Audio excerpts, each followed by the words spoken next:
Hello everyone, welcome to my channel English with Shrubi. आज की हमारी वीडियो जो है वो इंग्लिश के ऊपर नहीं है, वो सिविक्स का क्लास 6 का चैप्टर है, Panchayati Raj. This is chapter 5 from your social and political life. और बिफोर बिगिनिंग दिस चैप्टर मैं यही कहूँगी कि जब आप ये चैप्टर का एक्सप्लेनेशन सुन रहे हो तो आपकी टेक्स्ट बुक आपके हाथ में, आपका चैप्टर आपके सामने खुला होना चाहिए। So without any delay let's start with the chapter. आपका चैप्टर है Panchayati Raj. This is your chapter 5 और पिछले 4 चैप्टर्स में आपने काफ़ी कुछ सीखा होगा, पढ़ा होगा, इलेक्शंस वगैरह के बारे में भी। इलेक्शंस वर्ड भी आपने सुना होगा और आपको जहाँ तक है पता होगा कि इलेक्शंस क्या होते हैं। इलेक्शंस का मतलब होता है जब हम किसी को इलेक्ट करते हैं, किसी को चूज़ करते हैं by way of majority, vote के ज़रिए। जब कुछ लोग एक आदमी को, बहुत सारे कैंडिडेट्स में से किसी एक को चुनते हैं, चूज़ करते हैं वोटिंग के ज़रिए से, तो उसे हम इलेक्शंस कहते हैं, जिसमें रिप्रेजेंटेटिव्स अलग अलग खड़े होते हैं चुनाव लड़ने के लिए, और फिर हर आदमी अपनी पसंद के कैंडिडेट को वोट करता है और जिसको सबसे ज़्यादा वोट्स मिलते हैं वो आदमी विनर कहलाता है, वो सिलेक्ट हो जाता है। तो इसी प्रोसेस को हम इलेक्शंस कहते हैं। अब इलेक्शंस तो हर लेवल पर होते हैं, चाहे पूरे देश के लिए हमें प्राइम मिनिस्टर को इलेक्ट करना हो तो भी होते हैं, या फिर अलग अलग एरियाज़ में हम एमपीज़ को इलेक्ट करना होता है, मेंबर्स ऑफ पार्लियामेंट को, अपने अपने एरिया के काउंसलर्स को। तो हर लेवल पर हम इलेक्शंस का ही तरीका है जिससे हम अपने लिए लीडर को चुनते हैं। ये तो हुई शहरों की बात, लेकिन अब आई गाँव की बात। हमारे देश में आज भी गांव में पुराने ज़माने का जो हमारे यहाँ सेंचुरीज से चला आ रहा है सिस्टम, वही फॉलो किया जा रहा है, जो कि है पंचायती राज। पंचायती राज जो है वो एक तरह की आपकी लोकल गवर्नमेंट है। लोकल यानी कि गांव के लोकल लोग ही अपनी गवर्नमेंट, अपनी सरकार, अपने लीडर्स को चुनते हैं। यहाँ पर हम बात कर रहे हैं कि रूरल एरियाज़ यानी कि गाँव के इलाके में कैसे गवर्न किया जाता है वहाँ के लोगों को।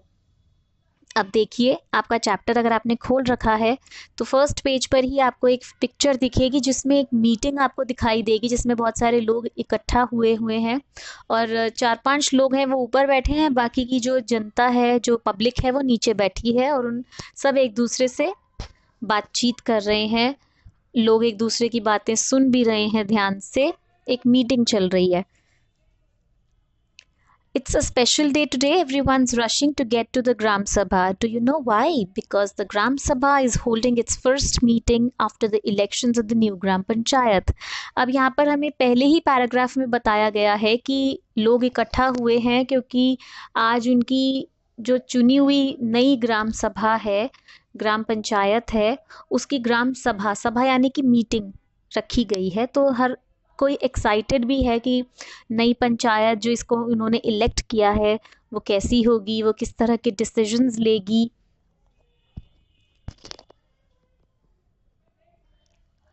The Gram Sabha is a meeting of all adults who live in the area covered by a panchayat. This could be only one village or a few villages. In some states, as in the example above, a village meeting is held for each village. Anyone who is 18 years old or more and one has the right and or more and who has the right to vote is a member of the Gram Sabha. अब यहाँ पे बताया गया है कि ग्राम सभा जो है वो अडल्ट्स की मीटिंग होती है, उसमें सारे अडल्ट्स पार्टिसिपेट करते हैं। और अडल्ट्स कौन से होते हैं? जो जिनकी एज 18 प्लस होती है। तो और उन सबको वोटिंग का राइट है, वोटिंग करने का हक होता है। उन सब लोगों ने अपने लिए अपनी पंचायत को चुना है। पंचायत उनकी एक लोकल गवर्निंग बॉडी है जो उनके गांव के और आसपास के थोड़े से और गांव भी हो सकते हैं, उसमें एक गांव भी हो सकता है और कई गांव भी हो सकते हैं।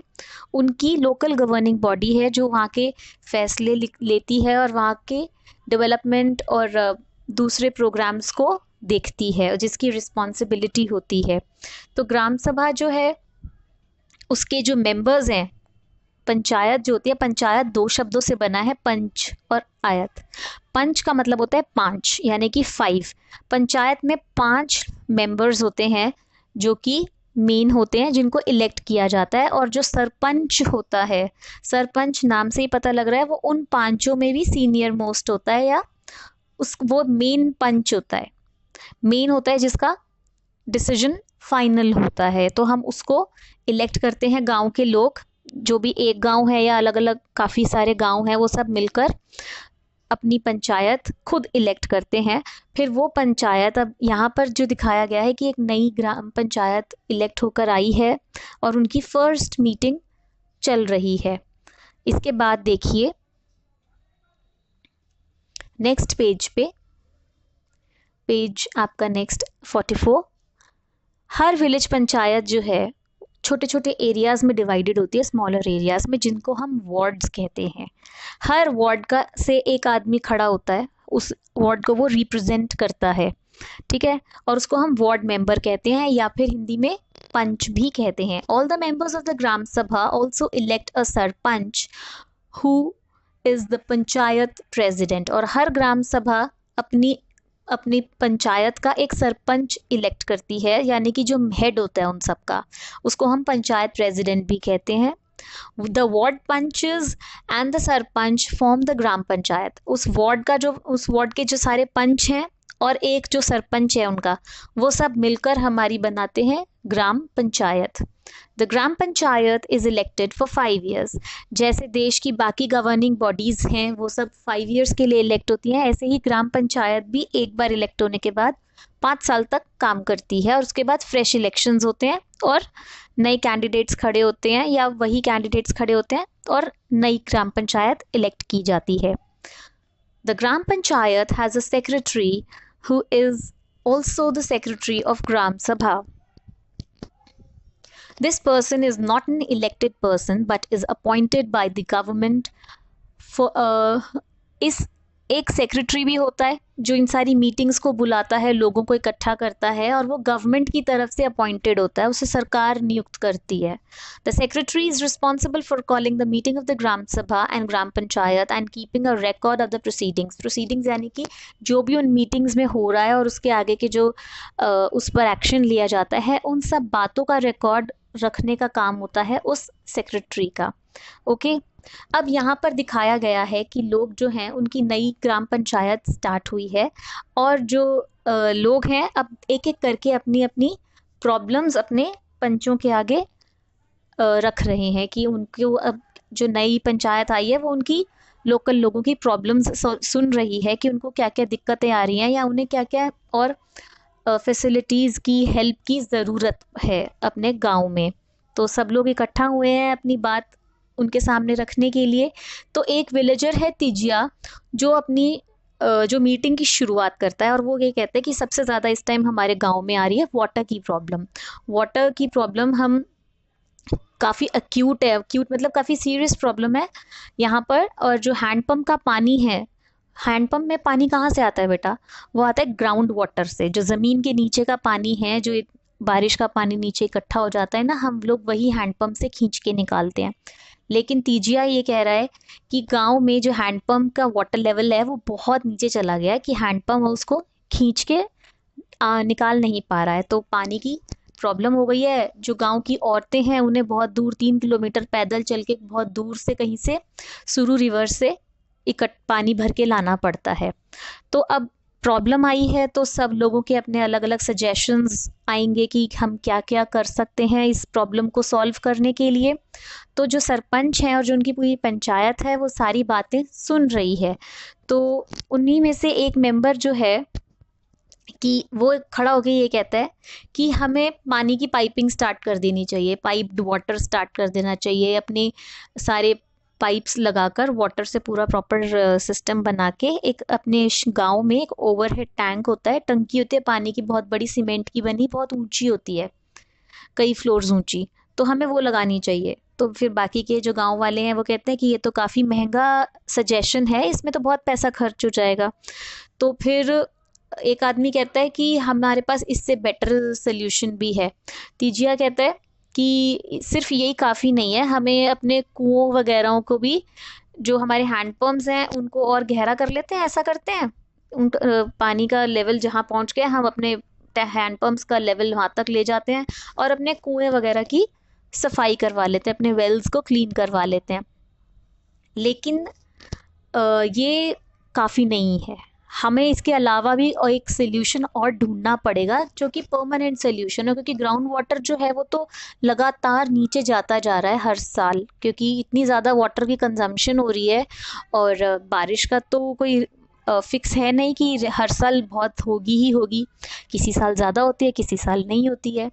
तो ग्राउंड में पानी आएगा कहाँ से? तो फिर एक मेंबर खड़ा होता है, अनवर। वो उन सबको सजेस्ट करता है कि मेरा एक कज़न रहता है महाराष्ट्र के गांव में, और उसने रिचार्जिंग या रीफिलिंग का एक सजेशन दिया है कि वो लोग पानी को कंजर्व करने के, रीफिल करने के, उन्होंने अपने अलग ही रास्ते ढूंढ रखे हैं, जिसको हम कहते हैं वाटरशेड डेवलपमेंट। और वहाँ की जो सरकार है वो भी इस काम के लिए उनको पैसा दे रही है। तो अब वाटरशेड मैनेजमेंट या वाटरशेड प्लानिंग क्या है, सब लोग यही सोचते हैं। तो वो यही कहते हैं कि हमारे मेरे भाई के गांव में तो लोग बहुत पेड़ भी उगाते हैं। पेड़ क्या होते हैं? पेड़ों की जो जड़ें होती हैं, रूट्स होती हैं, वो ग्राउंड वाटर को पकड़ के रखती हैं, उसे जाने नहीं देती और सूखने नहीं देती। जहाँ पर पेड़ होते हैं इसीलिए वहाँ पे मिट्टी भी गीली होती है, वहाँ पे मिट्टी सूखती नहीं है। लेकिन अगर पेड़ काट दिए जाएंगे, जड़ें सारी हटा दी जाएंगी, तो ज़मीन भी सूखी हो जाएगी और जो ग्राउंड वाटर है वो सूख जाएगा। तो वो यही कह रहे हैं कि मेरे ब्रदर के जो गांव है वहाँ पर तो लोग पेड़ भी बहुत उगाते हैं, और उन्होंने चेक डैम्स भी और टैंक्स वगैरह भी कंस्ट्रक्ट कर रखे हैं ताकि पानी को कंजर्व करके रखा जा सके। और इसके अलावा वो लोग वाटरशेड डेवलपमेंट तो कर ही रहे हैं। तो सब लोगों को ये सजेशन बहुत अच्छा लगता है। अब आप देखिए, वाटरशेड मैनेजमेंट या वाटरशेड डेवलपमेंट में होता क्या है। वाटरशेड का मतलब होता है कि आसपास का जो एरिया है, जो इलाका है, उसका सारा पानी, चाहे वो नेचुरल सोर्सेज से हो या कैसे भी हो, इकट्ठा किया जाए। अंडरग्राउंड होता होता होता वो सारा इकट्ठा होके किसी एक जगह पर उसको कलेक्ट कर लिया जाए, बजाय इसके कि वो वेस्ट हो जाए और नालियों में जाए। उसकी उससे अच्छा है कि हम उस सारे पानी को एक जगह पर इकट्ठा करके कोई तालाब सा या छोटी सी नदी सी बना लें, ताकि ज़रूरत पड़ने पर गांव के लोग वहाँ से पानी भर सकें। अगर आप ये पिक्चर देखेंगे तो इसमें दिखेगा प्रेसिपिटेशन होती है, बारिश। बारिश है, चाहे स्नोफॉल है या कैसे भी है, पानी जगह जगह से, अलग जगहों से इकट्ठा होता हुआ अंडरग्राउंड ही, मिट्टी के अंदर ही, ज़मीन के नीचे या नालियों के थ्रू इकट्ठा करते हुए उस एक जगह तालाब बना के इकट्ठा कर लेते हैं। ये देखो गांव वगैरह में इस तरीके से पानी वो फिर सप्लाई हो जाता है, वो पानी इकट्ठा किया हुआ। यहाँ नाव भी खड़ी है एक, और खेतों में भी पानी जा रहा है। इस तरीके से ऐसा कई गांवों ने किया भी है और सक्सेसफुल भी रहे हैं वो लोग। अब इसके बाद, वाटरशेड के बाद उनका नया इशू आता है बिलो पावर्टी लाइन वाले लोगों की लिस्ट तैयार करने का, कि कौन कौन से हमारे गांव में ऐसे कितने लोग हैं और कौन कौन सी फैमिलीज़ हैं जो बिलो पावर्टी लाइन पे आती हैं, यानी कि गरीबी रेखा से नीचे हैं, जो एक हर देश में हर जगह एरिया के हिसाब से उनका जो है पावर्टी का एक लिमिट फिक्स की गई है कि इतने रुपए की इनकम वाले लोग पावर्टी में आते हैं, और इससे भी कम जिनकी कमाई है, इनकम है, वो लोग बिलो पावर्टी में आते हैं, बिलो पावर्टी लाइन में आते हैं। तो जब उन्होंने अपने गांव में ऐसे लोगों की लिस्ट बनाई, तो उसमें उन्होंने कुछ ऐसे लोगों के नाम डाल दिए जो बाकी के गांव वाले सोचते हैं कि उनके पास तो कोई कमी नहीं है खाने पीने की, अच्छा खासा लैंड भी है, ज़मीन भी है, खेती बाड़ी भी है, टीवी है घर में, उनको तो किसी चीज़ की कमी नहीं है, फिर वो लोग कैसे इस लिस्ट में आ गए। तो सब लोग सोचते हैं कि हम लोग इस बात की शिकायत करें पंचों से कि सूरजमल वगैरह ये सब जो हैं, सूरजमल आपस में बात कर रहे हैं कि नटवर ने तो अभी अभी नया टीवी खरीदा है, कलर टीवी, वो कैसे आ गया, और उसने अपने बेटे के लिए मोटरसाइकिल भी खरीदी है। तो लोग आपस में खुसर पुसर कर रहे हैं, विस्परिंग कर रहे हैं। सरोज भी कह रही है कि सुखीबाई कैसे, सुखीबाई से कि बिरजू का नाम कैसे आ गया लिस्ट में, उसके पास तो इतनी ज़मीन है, इतने खेत हैं। फिर लोगों ने आपस में सजेशन देकर कहा कि इसमें उन लोगों को होना चाहिए जो सच में बहुत गरीब हैं, ताकि जो गवर्नमेंट ने, सरकार ने जो स्कीम्स बनाई हैं ऐसे लोगों की मदद करने के लिए, वो सही लोगों तक पहुंचे मदद, और अमीर जो हैं उनको इसकी मदद ना मिले, जो सच में गरीब हैं जिनको इसकी ज़रूरत है सिर्फ उन्हीं को इसकी ज़रूरत मिले। तो वो लोग आपस में, ओम प्रकाश जो है वो एक लैंडलेस लेबरर है, लैंडलेस यानी कि जिसके पास बिल्कुल भी ज़मीन नहीं है, और वो मज़दूर है, गरीब मज़दूर है, जो कि बस बहुत मुश्किल से बारले वगैरह उगा के थोड़ा बहुत अपने परिवार का पेट भरता है, लेकिन फिर भी उस बेचारे का नाम इस बीपीएल लिस्ट में नहीं है। तो वो लोग खड़े होकर पंचों से कहते हैं कि हमारे हिसाब से ओम प्रकाश का नाम इस लिस्ट में ज़रूर आना चाहिए। और अमीर चंद जो है वो वहाँ का ज़मींदार है। बेटा, ज़मींदार वो होते हैं जिसके पास जो लैंड के ओनर्स होते हैं बहुत बड़े बड़े, और दे आर रिच। लेकिन यहाँ पर आया है कि कुछ लोग हैं जो कि ज़मींदार के जान पहचान वाले हैं, जिसको उनकी जान पहचान का फ़ायदा मिल रहा है, लेकिन जो गरीब ओम प्रकाश है उस बेचारे को कोई फ़ायदा नहीं मिल रहा। तो वो लोग खड़े होके कहते हैं कि ओम प्रकाश का नाम तो इसमें ज़रूर आना चाहिए। तो सरपंच जो हैं वो कहते हैं कि ठीक है, हमें लगता है कि हमें इस लिस्ट को दोबारा से एक बार प्रिपेयर करके एक बार देख लेना चाहिए कि कौन कौन छूट तो नहीं गया बीपीएल की लिस्ट में आने से। So this was their next agenda. अब उनकी मीटिंग में दो टॉपिक्स ऑलरेडी डिस्कस हो चुके हैं, जो कि एक तो था वाटर की शॉर्टेज का सोल्यूशन, दूसरा था बीपीएल लिस्ट को अपडेट करने का। अब तीसरा जो है वो ये है कि जो लोकल सरकार है, लोकल जो गवर्निंग बॉडी है गांव में, वो कैसे मैनेज करती है ये सब चीज़ें, उसका काम क्या है, क्या क्या करती है वो, और उसको ये सब काम करने के लिए फंड्स कहाँ से मिलते हैं, पैसा कहाँ से आता है। तो ये जो ग्राम पंचायत है वो रेगुलर उस पर मिलती है, रेगुलर जैसे मंथली या एवरी 40 डेज उनका कुछ एक फिक्स टाइम होता है, तो वो रेगुलर अपनी मीटिंग्स रखते रहते हैं ताकि टाइम टू टाइम लोगों की तकलीफ़ें उन्हें पता चलते रहें और वो उसका साथ के साथ सोल्यूशन करें। प्लस जो डेवलपमेंट प्रोग्राम सरकार बना रही है उनको इम्प्लीमेंट वो हो रहे हैं या नहीं, या उन्हें खुद अपनी तरफ से कुछ गाँव में कुछ काम करवाने की ज़रूरत है तो वो करें। इसके अलावा कुछ कंस्ट्रक्शन वर्क है या फिर कुछ भी किसी चीज़ की कमी है, जैसे सैनिटेशन की प्रॉब्लम है, अगर टॉयलेट्स का नहीं है वो कुछ इंतज़ाम, तो लोगों के लिए वो बनवाएं, साफ़ पीने का पानी लोगों के लिए अवेल कराएं। और यहाँ पे देखो, the construction and maintenance of water sources, पानी के सोर्सेज की कंस्ट्रक्शन प्लस कंस्ट्रक्शन होने के बाद उनको मेंटेन करना, रोड्स बनवाना, ड्रेनेज का देखना कि ड्रेनेज होता है कि प्रॉपर जो नालियाँ और नाले हैं वो ठीक से बने हों और वो सही काम करते रहें, जैम ना हो, चोक्ड ना हो, कि जो वेस्ट वाटर है वो डिस्पोज ऑफ होता रहे। स्कूल की बिल्डिंग्स बनवाना है, कॉमन जो प्रॉपर्टीज़ हैं, जो बहुत जो सब पब्लिक प्रॉपर्टीज़ हैं जो वो यूज़ करते हैं, जैसे सड़कें हैं, स्कूल्स हैं, स्ट्रीट लाइट्स हैं, इन सब की देख रेख करना। Levying and collecting local taxes, levying यानी कि टैक्स लगाना और इकट्ठा भी करना लोगों से, लोकल टैक्स जो होते हैं उनके। Executing government schemes related to generating employment in the village, गांव में सरकार कुछ एम्प्लॉयमेंट की, रोज़गार की जो स्कीम्स बनाती है उनको सही तरीके से गांव में इम्प्लीमेंट वो हो रही हैं या नहीं, ये सब चेक करना। ये सारे काम हैं ग्राम पंचायत के। अब ग्राम पंचायत जो ये सड़कें बनवाती है या हैंडपम्प्स अगर बनवाएगी या कुएं बनवाएगी या स्कूल बनवा रही है, तो इन सब चीज़ों को, इन सब कामों के लिए उसके पास पैसा कहाँ से आता है, फंड्स कहाँ से आते हैं।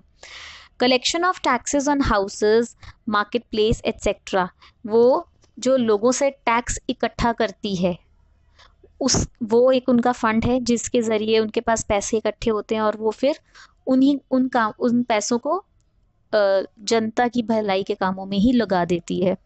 Government scheme funds received through various departments of the government through the जनपद एंड जिला पंचायत, सरकार भी इन पंचायतों को फंड्स देती है, फंड्स अवेल करवाती है, तो सरकार से भी इन्हें बहुत अलग अलग डिपार्टमेंट से इन्हें पैसे मिलते हैं। और डोनेशंस, कम्युनिटी वर्क्स के लिए जो बड़े बड़े अमीर लोग चंदा देते हैं, उनसे भी इनके पास पैसा आ जाता है। अब ये देखिए, इसके बाद अब उसकी हैंडपम्प की जो सजेशन थी कि उनको गहरा कर देना चाहिए हैंडपम्प्स को, और जो कुएं वगैरह हैं उन सब की भी साफ़ सफाई करनी चाहिए। इसके अलावा जो सरपंच हैं और जो पंचायत है उन वो ये कह रहे हैं कि हमारे पास मेंटेनेंस, हैंडपम्प्स की मेंटेनेंस के लिए पैसा है, तो हम उसको यूज़ करेंगे। इसके अलावा यहाँ पे आप देखिए, आपकी बुक में पेज नंबर हम 47 पर आप देखिए, वाटरशेड के लिए भी है। Watershed management has transformed this barren slope to a green meadow in just 2 years। 2 साल में ही इस बंजर ज़मीन को वाटरशेड मैनेजमेंट की हेल्प से देखो कैसे हरा भरा मियाडो बना दिया गया है। देखो पूरा घास से ढका हुआ है वो, और पानी भी है। ये सब वाटरशेड, जो नेचुरल वाटर है उसको इकट्ठा किया गया है, उसको वेस्ट नहीं जाने दिया। उसकी हेल्प से ये इस ज़मीन की शक्ल ही बदल गई है। अब सब मेंबर्स जो थे उस मीटिंग में, वो सब अग्री कर जाते हैं। फिर इसके बाद और आगे लॉन्ग टर्म सॉल्यूशंस की बात होती है कि कैसे हम लॉन्ग टर्म सॉल्यूशंस कर सकते हैं। वो कहते हैं कि अगली मीटिंग में डिस्कस करेंगे। अब वो ये पूछ रहे हैं कि क्या वाटरशेड मैनेजमेंट से कुछ खास फ़र्क पड़ेगा भी या नहीं पड़ेगा। तो ग्राम पंचायत जो है वो लास्ट में यही कहती है कि हम जो है ब्लॉक डेवलपमेंट ऑफिसर के पास जाएंगे और उनसे इस बारे में डिस्कस करेंगे कि क्या हमें वाटरशेड डेवलपमेंट का कदम उठाना चाहिए या नहीं। और जो ब्लॉक डेवलपमेंट ऑफिसर है उन्हीं से जाके वो आगे की इन्फॉर्मेशन लेंगे और उसकी स्कीम के बारे में पता करेंगे। अब इसके बाद देखिए 3 लेवल्स ऑफ पंचायत। हमारे देश में जो गांव में लोकल गवर्निंग बॉडीज़ हैं वो 3 लेवल्स पर डिवाइडेड है। इसमें सबसे नीचे जो लेवल है वो है विलेज लेवल। विलेज लेवल से ऊपर आता है ब्लॉक लेवल, जैसा कि अभी सरपंच ने कहा कि हम ब्लॉक डेवलपमेंट ऑफिसर के पास जाएंगे। और फिर ब्लॉक लेवल से भी ऊपर आता है डिस्ट्रिक्ट लेवल। इन सब के हिंदी में नाम भी दिए हुए हैं। विलेज लेवल को हम ग्राम पंचायत कहते हैं। सेकंड, उससे ऊपर जो है उसको पंचायत समिति कहते हैं। और उनसे भी ऊपर जो हैं उन्हें हम ज़िला परिषद कहते हैं। ज़िला यानी कि डिस्ट्रिक्ट। अब ये देखिए, after reading about what happened in the gram sabha and the gram panchayat in Hardas village, you can understand that the Panchayati Raj system is a process through which people participate in their own government। अभी ऊपर जितना भी हमने chapter समझा है उससे आपको पता चल ही गया होगा कि हमारे देश में लोग जो हैं अपनी सरकार खुद चुनते हैं। लोगों को चुनने का पूरा हक है। और ऐसा नहीं है कि ये सिर्फ इंडिया में है, क्योंकि ये बहुत पहले से ब्रिटिशर्स के भी ज़माने से चला आ रहा है, उसके भी पहले से। तो ये हमारे आसपास के और देशों में भी है, पाकिस्तान, बांग्लादेश, वहाँ पर भी ग्राम पंचायत होती हैं आज भी। तो अब ये क्योंकि लोकल से गवर्नमेंट चुनने का उनके सबसे नज़दीक यही होती है। मिनिस्टर्स और प्राइम मिनिस्टर्स तो बहुत दूर हैं उनकी पहुँच के, लेकिन जो सबसे नज़दीक है, जिससे उन्हें हेल्प मिल सकती है, जो उनकी हेल्प करता है, वो होती है उनकी ग्राम पंचायत। और ग्राम पंचायत से ऊपर होती है उनकी ब्लॉक लेवल जो होता है, और ब्लॉक लेवल से भी ऊपर आता है उनका पूरे डिस्ट्रिक्ट लेवल। अब आप अपनी स्क्रीन पर देख सकते हो कि छोटे छोटे गांव हैं, ये छोटे लेवल पर है। उससे ऊंचे लेवल पर होता है ब्लॉक समिति, ब्लॉक लेवल। और ब्लॉक लेवल बहुत सारे अलग अलग ब्लॉक्स के ऊपर कौन बैठा है, डिस्ट्रिक्ट लेवल। तो तभी वो ग्राम पंचायत के जो सरपंच हैं वो कहते हैं कि हम अपने से ऊपर वाले ऑफिसर के पास जाकर इस बारे में डिस्कस करेंगे। In rural areas, the Gram Panchayat is the first tier or level of democratic government। ग्राम पंचायत जो है वो बिल्कुल सबसे नीचे वाले लेवल पर आती है। The punches and the Gram Panchayat are answerable to the Gram Sabha because it is the members of the Gram Sabha who elected them। Obviously जिन लोगों ने आपको चुना है आप उन्हीं को आंसरेबल हो, यानी कि आपको उन्हें जवाब देना पड़ेगा। जब उन लोगों ने आपको अपना लीडर चुना है, आपको अपने लिए चुना है, तो अगर आप उनके भले के लिए काम नहीं करोगे तो आपको उन्हें जवाब ज़रूर देना पड़ेगा कि आप क्यों नहीं कर रहे हो उनके गांव की भलाई के लिए काम। This idea of people's participation in the Panchayati Raj system extends to two other levels. अब इनके ऊपर की भी दो और levels हैं जो मैं आपको बता चुकी हूँ। One is the block level which is called जनपद पंचायत, उसको जनपद पंचायत या पंचायत समिति भी कहते हैं। द पंचायत समिति हैज़ मेनी ग्राम पंचायत, एक पंचायत समिति के अंडर बहुत सारी छोटी छोटी ग्राम पंचायतें आती हैं अलग अलग गाँव की। अबव द पंचायत समिति इज द डिस्ट्रिक्ट पंचायत और द जिला परिषद, और पंचायत समिति से ऊपर कौन आता है? जिला परिषद या डिस्ट्रिक्ट पंचायत। द जिला परिषद actually makes developmental plans at the district level. जो जिला परिषद है डिस्ट्रिक्ट लेवल वाला, वो डिस्ट्रिक्ट लेवल पर प्लानिंग करते हैं। With the help of panchayat समितिस it also regulates the money distribution among all the ग्राम पंचायत। और जो जिला परिषद है वो ही पंचायत समितिस के मिलकर या उन्हीं की हेल्प से वो ग्राम पंचायत को फंड्स या मनी भी डिस्ट्रीब्यूट करते हैं। Within the guidelines given in the constitution, each state in the country has its own laws with regard to panchayat. हमारे देश के कॉन्स्टिट्यूशन में, संविधान में हमारे देश की हर स्टेट ने अपने अलग अलग खुद के नियम कायदे कानून बना रखे हैं पंचायतों के लिए। The idea is to provide more and more space for people to participate and raise their voices। इससे क्या होगा? हमारे देश के मतलब हर लेवल तक, छोटे से छोटा हर आम आदमी जो है उसको अपनी बात कहने का, अपनी दिक्कतें बताने का ये एक मौका दिया गया है ग्राम पंचायत के थ्रू, कि वो अपनी प्रॉब्लम्स जो हैं, गवर्नमेंट को इतने नीचे लेवल तक ले जाया गया है ताकि हर आदमी तक गवर्नमेंट जो है वो पहुंच सके, उनकी तकलीफ़ें सुन सके और उन्हें सॉल्व भी कर सके। So that's all for the chapter. I hope आपको समझ आ गया होगा, और अगर फिर भी कोई डाउट है या कोई क्वेरी है तो आप कमेंट सेक्शन में मुझसे पूछ सकते हैं। वीडियो अच्छा लगा हो तो प्लीज़ मुझे लाइक ज़रूर देना और अपने फ्रेंड्स को कहना कि मुझे सब्सक्राइब भी करेंगे। Thanks for watching this video. See you till the next video. Bye.